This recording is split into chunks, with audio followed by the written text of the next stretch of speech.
The girl finally figured out she'd been kidnapped. She stuck her hand out the car window and waved it frantically, hoping someone would notice. Soon the driver behind her, a woman, saw a hand sticking out of the car ahead. She hurried to call the police and gave them the license plate number. But when the police checked the plate, it showed the car belonged to an old woman. This made the female driver curious, so she kept following the car. What she saw was a short-haired, middle-aged man. The kidnapper also noticed someone was tailing him. He stepped on the gas and left her far behind. Then he got off the highway and drove onto a small road. When the girl looked out the window again, no one was in sight. She started to panic. But then she spotted 2 cans of paint in the car. She poured the paint out onto the road. As the car sped forward, it left a long white trail behind it. When the car passed an intersection, the white trail stood out clearly. Meanwhile, the kidnapper was listening to music, totally unaware of what had happened. A kind passerby told him something was wrong with his car. He slowly rolled down the window. The kidnapper realized the girl had done something. He drove off in a hurry. He pulled over in a quiet spot, ready to teach the girl a lesson. As soon as the car stopped, the girl grabbed the screwdriver. But when the man opened the trunk, he snatched the screwdriver right out of her hand. He told her to stay quiet. Then he pulled out a bottle of sedative and got ready to knock her out. Just then a voice came from behind.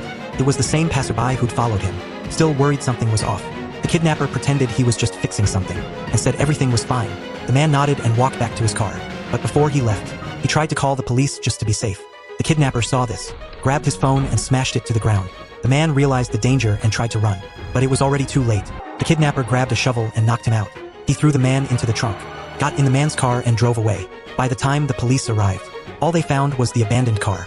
Every fingerprint had been wiped off clean. Then one officer spotted some broken glass. It was from the sedative the kidnapper had used. The police quickly lifted a fingerprint from the glass. Meanwhile, the kidnapper had taken both the girl and the man to a gas station. While he was pumping gas, the girl came up with an escape plan. She pushed open the divider and crawled from the trunk into the car. But the space was too tight. She got stuck between the seats. She saw a gas station worker and shouted for help. The worker heard her and pulled out a knife, telling the man to let her go.